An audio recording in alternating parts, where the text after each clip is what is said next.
Bon, on va aller droit au but. Bienvenue dans ce décryptage où on va s'attaquer à la réalité la plus brute, la plus exigeante, mais très franchement la plus transformatrice des marchés financiers. Aujourd'hui, on met les stratégies techniques de côté. On va parler de vous, de votre esprit, et surtout de cette transition absolument fondamentale pour passer d'un simple participant de marché à un opérateur inébranlable. Devenir trader, ce n'est pas juste aligner des zéros sur un compte, c'est devenir littéralement impossible à manipuler par ses propres émotions. Et c'est exactement là que se joue le vrai niveau. Écoutez bien, ce constat de départ, il est implacable. Le marché vous donne un gain et il regarde si vous vous enflammez. Vous pensez que le marché se contente d'exécuter vos ordres? Pas du tout. Il vous observe, il teste votre stabilité émotionnelle, pas juste la qualité de votre stratégie. Il va vous provoquer avec des mouvements brusques et il va attendre votre réaction. Est-ce que la panique va l'emporter? Est-ce que vous allez chasser le prix? C'est une danse psychologique constante et croyez-moi, la moindre faille est immédiatement exploitée. Ce qui nous amène à la question centrale de cette analyse. C'est quoi la véritable différence entre avoir un bon setup et être un véritable opérateur? Imaginez le capitaine d'un navire en pleine tempête. Avoir une stratégie, c'est juste posséder une boussole et une carte. C'est bien, mais ça ne suffit pas. Être un opérateur, c'est être ce capitaine solidement ancré à la barre, capable de garder son cap même quand des vagues de 10 mètres s'abattent sur le pont. Les vrais opérateurs ne sont pas juste armés techniquement, ils sont ancrés de l'intérieur. Première étape de notre décryptage, 1. L'illusion et la tempête. Voyons ce qui se passe vraiment là-dedans. Il est absolument fondamental de comprendre que le marché n'attaque jamais de manière personnelle. Il s'en fiche de vous. Il agit juste comme une tempête imprévisible dont l'unique nature est le mouvement. Il souffle le vent et il regarde comment votre navire réagit.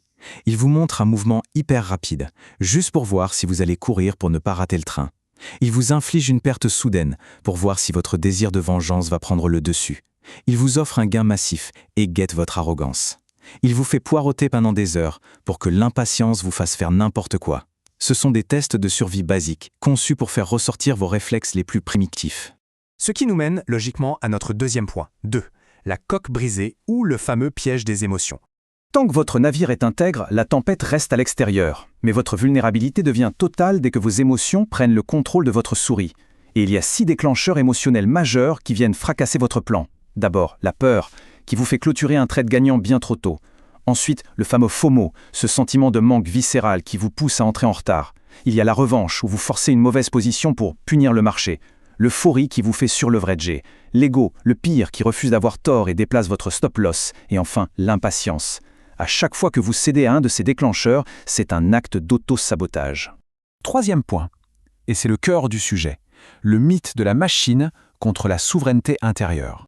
Il faut vraiment dissiper un mythe tenace dans ce milieu. L'objectif n'est absolument pas de devenir un robot glacial, sans aucune émotion. C'est impossible.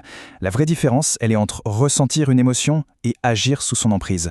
D'un côté, vous avez la peur, le doute ou cette envie brûlante de cliquer. De l'autre, vous avez l'action concrète de briser votre plan. Le but n'est pas d'empêcher la tempête de souffler. Le but, c'est d'absorber ce ressenti et de refuser catégoriquement de le laisser tourner la barre du navire. D'ailleurs, le doute peut même devenir un super outil de rigueur si ça vous pousse à juste revérifier vos paramètres. Voilà le mantra de la souveraineté intérieure. Il est simple mais absolu. Je ressens, mais je n'obéis pas automatiquement. Ça, c'est la signature de l'opérateur qui est en pleine maîtrise.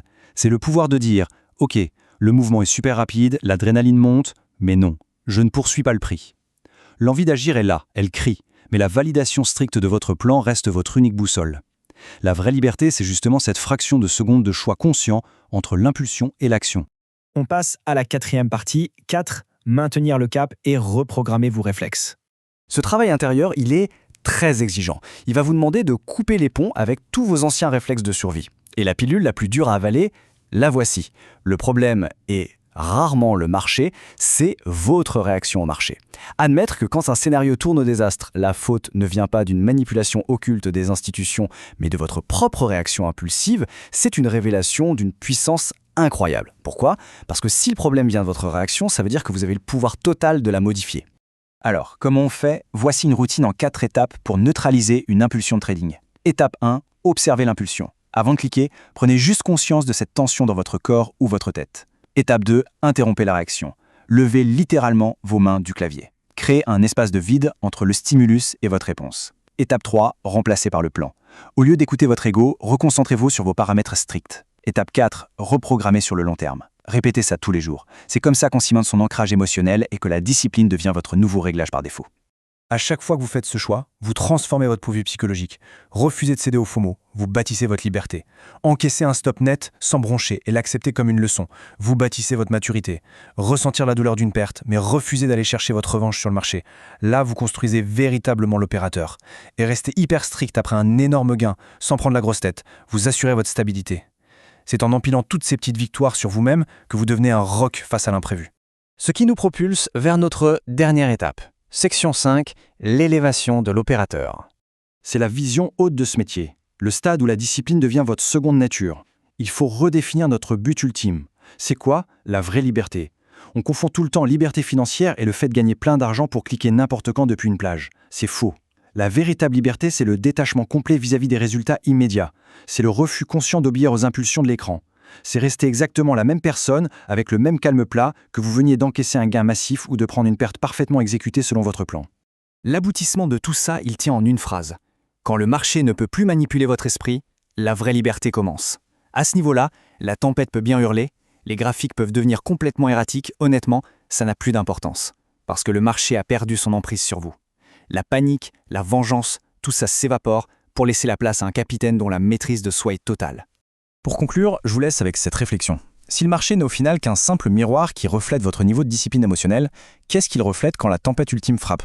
Est-ce qu'on y voit le visage de la panique, de l'ego et du chaos, ou est-ce le regard calme, froid et inébranlable du véritable opérateur? La réponse, elle ne sera jamais dans les graphiques. Elle est dans votre souveraineté intérieure. Gardez la barre, maintenez le cap et ne laissez jamais la tempête dicter vos actions. À très vite.